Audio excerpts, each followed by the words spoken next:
Hello friends, myself Dr. Narendra and welcome back to our channel Think Dental Dentati's. So as we see in the video, this condition is called the impacted third molar, or we can say that the wisdom tooth is not erupted properly.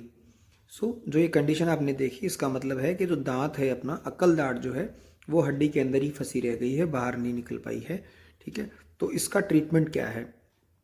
So the treatment for this condition is the extraction. Extraction means दांत को निकालना ही इसका solution है, because अगर नहीं निकालते हैं तो उससे और भी परेशानियां आपको आ सकती हैं। वो क्या परेशानियां आ सकती हैं वो हम अभी आगे बात करते हैं। सो ये होता क्यों है, ये कंडीशन बनती क्यों है, विजडम टूथ आपका निकल क्यों नहीं पा रहा है बाहर? सो देखिए, इसका एक कॉमन सा रीज़न जो है वो यही है कि स्पेस जो है पीछे अपने विजडम टूथ के आगे जो स्पेस है वो वहाँ बहुत कम हो गया है, कम स्पेस बचा हुआ है। अब कम स्पेस जब होता है तो आपका टूथ जो है वो प्रॉपरली वहाँ पे इरप्ट नहीं हो पाता है, बिकॉज उसके पास में स्पेस ही नहीं है बाहर आने के लिए। सो इसका जो बेसिक रीज़न है वो स्पेस कम होने का वो ही है कि इवोल्यूशन के साथ साथ जैसे हम आगे बढ़ रहे हैं अपने जीवन में, वैसे वैसे आप देखेंगे कि अपना जो जॉ का साइज है वो छोटा हो रहा है। छोटा क्यों हो रहा है? बिकॉज डाइट चेंज हो चुकी है। Now we are transformed into the soft diet more. अभी आप देखोगे ना, ज़्यादा हम जो है सॉफ्ट ही खाना खाते हैं। हार्ड डाइट हमारी पहले से काफ़ी कम हो चुकी है। रो डाइट हम बहुत कम ले रहे हैं, ठीक है, और सॉफ्ट डाइट ज़्यादा ले रहे हैं। तो सॉफ्ट डाइट की वजह से क्या होता है कि अपने जो जॉ बोन है इसको इतनी इतना ज़्यादा उसको जो है प्रेशर क्रिएट नहीं करना, खाना को चबाने के लिए, चूइंग के लिए इतना ज़्यादा उसको मेहनत नहीं करनी पड़ रही है। इस वजह से क्या है कि वहाँ पे स्पेस जो है वो कम रह गया, बिकॉज 2 टूथ से ही अपना काम चल रहा है, थर्ड टूथ यूज़ में नहीं आ रहा है। दैट्स वाई इसी को हम विजडम टूथ बोलते हैं। विजडम मीन्स कि पहले ये काम आता था खाना खाने में, बट अब वो काम नहीं आ रहा है। जब काम नहीं आ रहा तो स्लोली वहाँ पे बोन के लिए इतना स्पेस भी वो बोन में नहीं होता है कि वो टूथ बाहर आए। तो यही एक रीज़न है जिसकी वजह से वो प्रॉपरली नहीं आ पाता है।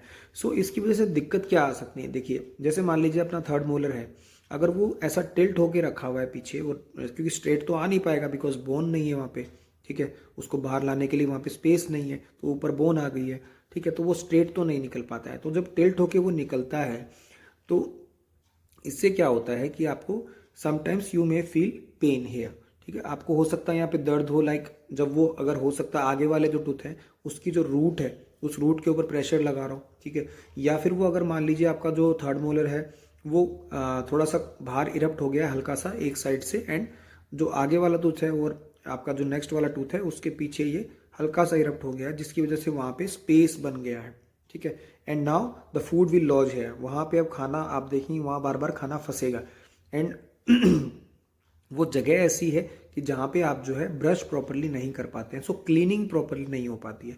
जब क्लीनिंग प्रॉपरली नहीं होगी तो वहाँ से आप क्लीन नहीं कर पाएंगे, तो वो खाना वहाँ पे पड़ा रहेगा, एंड देन वो धीरे धीरे डिके हो जाएगा, सड़ जाएगा, एंड उससे वो एक कैविटी वहाँ बना लेता है। सो वो आपके आगे वाला जो टूथ है, जो अपना काम का टूथ है, जो अपनी चूइंग में काम आता है, अपनी मतलब खाना चबाने में काम में आता है, उस दांत को भी ये दांत जो है खराब कर देता है। इसीलिए डेंटिस्ट आपको रिकमेंड करते हैं, जैसे कंडीशन अगर डेंटिस्ट को दिखती है कि ये फ्यूचर में जाकर आपको परेशान करेगा, सो डेंटिस्ट आपको पहले ही एडवाइस कर देते हैं कि इस टूथ को आप टाइमली निकलवा लीजिए, एक्सट्रैक्ट करवा लीजिए। इसीलिए आपको डेंटिस्ट इस चीज़ को बोलते हैं, ठीक है। तो ये एक मतलब पूरा था कि किस तरीके से अपने को दांत को मतलब जो कंडीशन होती है उसके बाद अपने को दांत निकाल देना चाहिए, इसीलिए उसको निकाल देना चाहिए। सो आई थिंक आप इस चीज़ को अच्छे से समझ पाए होंगे, ठीक है, एंड बेटर अभी नेक्स्ट हम जो है वीडियोस बनाएंगे, उनमें और आपको कंडीशंस ट्रीटमेंट्स हम बताते रहते हैं हमारे चैनल के ऊपर। So if you found this video useful and helpful, please do like, share and subscribe our channel.